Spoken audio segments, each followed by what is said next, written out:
Hey, and good morning, everybody. How's it going? Hope you're doing well this morning. It is December 2nd, Tuesday morning. It's not 6 a.m., it's 6:04. A little bit further behind than I wanted to be, but anyways, hope you are all doing well this morning. And this morning, it's just going to be me. Joey had some other things he had to take care of. But anyways, today's an exciting day. I do need to make sure I stick within a time frame here, and I'm supposed to be going to uh, Orlando today to a roofing process conference out there, hosted by Dmitry Lipinski of Roofing Insights. I will be specifically there to uh, help with my good friend Matt Danskin of Restoration Referral System. He's got an incredible system for contractors, and I really, really believe in it. I believe that if you are a contractor and you don't use it, you are missing out. But anyways, so all that said, so I've got a long day, and tomorrow I'll probably be streaming, if possible, from Orlando, Florida. Um, and if any of you are out there, I look forward to seeing you guys. Let's jump into this. We are starting chapter 3 of Pilgrim's Progress. The story up until this point has taken, and I just noticed in the title of this uh, video that I've been putting Pilgrim's Progress, and it's supposed to be the Pilgrim's Progress. The Pilgrim's name is Christian. At least the main Pilgrim's name is Christian. Anyways, like I said, we've been following the story along to the point to where Christian has left. He's been made aware of the burden on his back. He believes that he's come to the belief that if he continues with this burden, that this burden will sink him lower than the grave, this burden of sin. And he wants to leave, doesn't know where to run, and God sends a man named Evangelist out of his grace and mercy. He didn't deserve it, but this evangelist comes and gives Christian the message of Christ, tells him to go to the light. And it's a little cliche, right? We hear that, go to the light. You hear that in a lot of, novel stories. But Christ is the only one who said, he is the life, the truth, and the way. But he's also the light. And to the point, like, in every sense possible, physically, spiritually, emotionally, he is the light. And even though Christian doesn't completely understand and really is not able to grasp all the details, he knows that's what he wants. And even when a couple of his old friends come and say, "Hey man, is this what you really want?" He said, "Man, I've put my hand to the plow. I can't turn back. This is where I'm going. I want you to come join me." And one of his friends turns back and says, "No, you're crazy. I can't believe you're leaving all this behind you. All this, the life that you've built in the city of destruction." And his friend Pliable says, "You know what? What you're talking about sounds pretty good. I want to go." But as soon as they get started, they get caught up in the swamp, the slough of despond. And the friend Pliable says, "You know what? This isn't for me. I thought you said this was going to be good. I thought you talked about a place of no suffering and no tears. And the moment we start on this journey, we fall into this swamp. I can't do this. I'll see you later." And he returns home, and not only is he not received well by his friends and family there, because it was a lose-lose for him, because he had been deceived according to them, but then that he had also been too weak to even fall for the delusion, if you will. And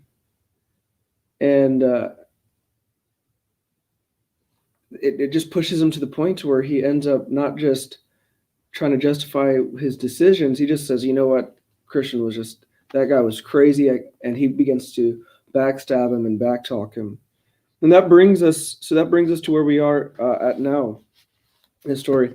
As I said, I don't have Joey with me here, but if you'd like to join the broadcast, if you'd like to hop on here and add a couple words or give an opinion or ask a question, please feel free to do so. Uh, it's very easy for me to do that. I just simply just put something in the comments, whether you're on YouTube or Facebook. Say, hey, I'd like to add a thought here, and I can just post this link here to to the comment section, and you'll just have to click that link and hop on. It's that simple. So here we go, chapter 3. Now, as Christian was walking solitary by himself, he espied one afar off, crossing over the field to meet him, and their hap was meet just as they were crossing the way to each other. This gentleman's name was Mr. Worldly Wiseman. He dwelt in the town of Carnal Policy, a very great town, and also hard by from whence Christian came. This man having some knowledge of him, for Christian's setting forth from the city of destruction was much noised abroad, not only in the town where he dwelt, but it began to be the town talk in some other places. Mr. Worldly Wiseman, therefore having some guess of him, by beholding his laborious going, by beholding his sighs and his groanings, and the like, began thus to enter into some talk with Christian. How now, good fellow, whither away this burdened manner? And let's just clarify who this is who's talking. This is Mr. Worldly Wiseman. He lives in the city of Carnal Policy. So this land of Carnal Policy is on the way from the city of destruction. On the way to the gate, you have this city called Carnal Policy. And you have a man that's from there who approaches Christian.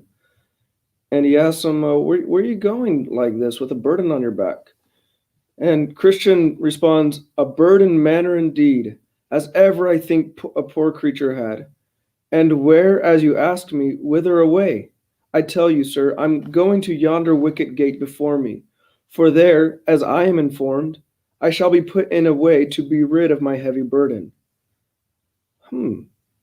Worldly Wiseman says, hast thou a wife and children?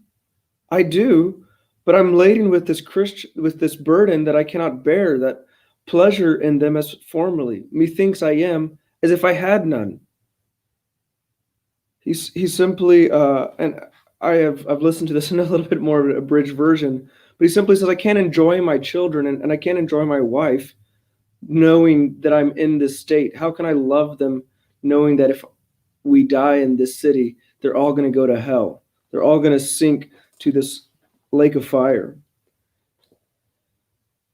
This reference that he makes is to 1 Corinthians 7:29. Let me see. I have scriptures here, and I think we've actually looked at this reference before. And 2 Corinthians 7:29. 7:29. No, that's not right. 1 Corinthians. 1 Corinthians 7:29. Old Bible here. And this is in response to Christian. He was asked, don't you have a wife and children? He says, I do, but I just can't enjoy them like I used to. And it's almost to the point where I didn't even have any. 1 Corinthians 7:29 says this, but this I say, brethren, the time is short. It remaineth that both they that had wives be as though they had none. Very interesting. I can't say I've ever seen that verse in that light as it's being compared here with Christian, who says, I think I've seen this verse as more of a like maybe more of a description of heaven, where people won't be married or given in marriage. But I think that makes complete sense that there's coming a time where it really doesn't matter where you're at in life. I mean, once you realize your plight, you realize where you're going. If you don't fix things quickly, then you're going to. It's not going to matter what your state you're in, whether you're married, you're single, with children, without. this is going to be the most important thing to take care of. Hey, morning, Matt. How's it going? It's good to see you this morning.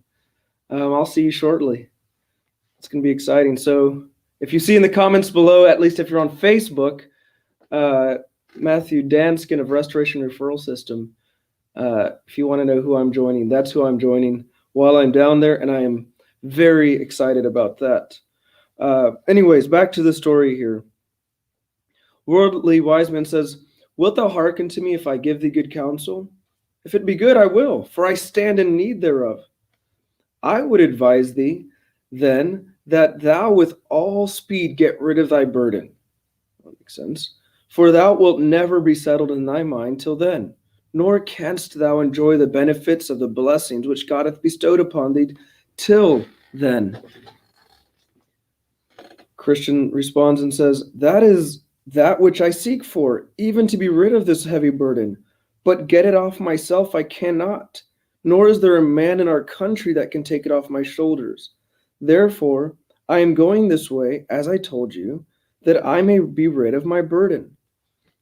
And he responds this way to Mr. Worldly Wiseman, telling him, "Man, you got to get this burden off your back. You can't live this way." Sounds very reasonable. John Bunyan puts a note here that says, "A glimpse of the wicket gate, or of deliverance from the guilt of sin by Christ, will make the sinner reject all other ways and press on towards Christ only." And he puts "only" in full capital letters here. Once you've seen this, or once you've been delivered by the guilt of sin, you won't go another way.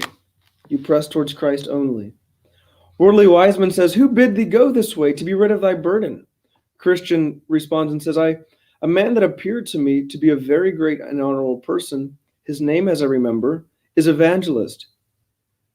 Beshrew him for his counsel. There is not a more dangerous and troublesome way in the world than is that unto which he hath directed thee, and that thou shalt find if thou wilt be ruled by his counsel. Thou hast met with something, as I perceive already. I see the dirt of the slough of despond is upon thee. But that slough is just the beginning of sorrows that do attend those that go in that way. Hear me. I am older than thou. Thou art like to meet with on the way which thou goest wearisomeness, painfulness, hunger, perils, nakedness, swords, lions, dragons, darkness, and in a word, death, and whatnot. These things are certainly true, having been confirmed by many testimonies. And why should a man so carelessly cast himself away by giving heed to a stranger? Why, sir, this burden upon my back is more terrible to me than all those things which you have mentioned. Nay, methinks I care not what I meet with in my way, if so be I can also meet with deliverance from my burden." And we have a note here that says, "Such is the frame of the heart of a young Christian." Worldly says, "How camest thou by that burden at first?" "Well, by reading this book in my hand." "I thought so. And it has happened unto thee as to other weak men, who meddling with things too high for them, do suddenly fall into thy distractions, which distractions do not only unman men, as thine I perceive have done thee, but they run them upon desperate adventures to obtain they know not what." Mr. Worldly Wiseman it's noted here that Mr. Worldly Wiseman does not like that men should be curious in reading the Bible. Wait, you've been reading that book on your own without my guidance? You've come to your own conclusions, you say? Yeah, just like everybody else, like the other weak people who meddle in things they don't know what they're talking about. Christian responds, "I know what I would obtain. It is ease from my heavy burden. But why wilt thou seek ease this way, seeing so many dangers attend it? Especially, hadst thou but patience to hear me, I could direct thee to the obtaining what thou desirest, without the dangers that thou in this way wilt run thyself into. Yea, and the remedy is at hand. Besides, I will add that instead of these dangers, thou shalt meet with much safety, friendship, and content. Christian says, pray, sir, open this secret to me. Why, in yonder village, the village's name morality, there dwells a gentleman whose name is legality, a very judicious man, and a man of very good name, that has skill to help men off with such burdens as thine from their shoulders. Yea, to my knowledge, he hath done a great deal of good this way. Besides, he hath skill to cure those that are somewhat crazed in their wits with their burden. And here we have a note that I'm going to stop and read. Mr. Worldly Wise Man prefers morality to Christ, the straight gate. That is the exact reasoning of the flesh. Carnal reason opposes spiritual truth. The notion of justification by our own obedience to God's law ever works in us, contrary to the law of justification by the obedience of Christ. Self-righteousness is as contrary to the faith of Christ as indulging the lusts of the flesh. Wow. The former is the white devil of pride, the latter of the black devil of rebellion and disobedience. Do you see now here the awful consequence of listening to the reasoning of the flesh?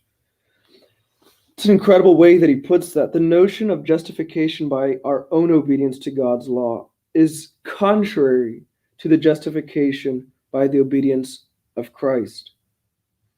And it's incredible that this I would say this is where things begin to ring true with the more those people who have grown up in a religious background, or maybe began to understand their lot in life, the fact that they were condemned in their sins, and saw Christ, but ended up getting caught into this idea that obedience to God's law was the way that they could be justified, to find justification, instead of finding that justification in the obedience of Christ.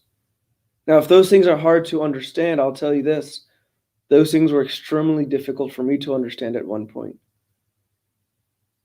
And I can't say that I'm in total understanding now or in any kind of ability to explain these things to you. That's why I'm reading this book, because it's what has made the light clear for me. But I do know that, as John Bunyan points out, that your flesh, especially if you think a lot like I do, you reason with your flesh. You shouldn't reason with your flesh. You should reason with God. That's what God asked for in Isaiah. Come now, let us reason together. But instead, we reason with our flesh and say, no, this, I'm not gonna live in the lust of the flesh. I'm not gonna live in these sins. I'm gonna live in obedience to God's law, and I'm gonna live in obedience to God's word. And that is the height of pride. It's how John Bunyan puts it. It's the white devil. It's the I have the white and black devil on either side, and one's got their way and the one's got the other way. But the fact is, they're both devils. It doesn't really matter what your reasoning is to not trust Christ. But I would say the most deceptive mindset is that you can live in obedience to God's law to find justification, and it's just impossible. It's absolutely impossible, and it's just as bad as living a life of sin. It's just as bad because the outcome is the same. You end up without Christ and in hell. Anyways, let's get back to the storyline here. So, to catch up, Worldly Wiseman says, go to the city. It's a little village, actually, a little village called Morality, and there you're going to meet a man named Legality, and he's taken this burden that you struggle with off many people's back. It's a simple way, it's an easy way, and you won't have to deal with all the struggles and trials you're going to have to deal with if you go through that gate over there. Don't go through that gate over there. Come with me, please. Let me get this burden off your back in a way that many other people have, a sensible way, a way that makes sense. and we'll go through this together. I mean, he's really trying to identify with Christian here, and uh, and with the sole purpose of pulling him away from not just the gate of Christ, which is Christ, but also the scriptures. He wasn't really happy when he found out that Christian was coming up with his own conclusions after reading scripture for himself. He says, "Go to this man named Legality. To him, as I said, thou mayest go and be helped presently. His house is not quite a mile from this place, and he should not be at home and if he should not be at home himself, he hath a pretty young man to his son, whose name is Civility, that can do it, to speak on, as well as the old gentleman himself. There, I say, thou mayest be eased of thy burden. And if thou art not minded to go back to thy former habitation, as indeed I would not wish thee, I may ascend for thy wife and children to thee to this village, where there are houses now standing empty, one that thou mayest have at reasonable rate, provision also there is cheap and good, and that which will make thy life more happy is to be sure that there thou shalt live by honest neighbors in credit and good fashion." Wow, this is quite the offer. Not only does he get the burden off of his back by legality or civility, or his son Civility, but he doesn't have to go back to the city of destruction. He can just send for his wife and kids, and they can come live with him in this new city of morality. And he says that the rate's pretty good, food's kind of cheap, and he'll get to live by neighbors who are just like him. They live honestly and good and in good lives.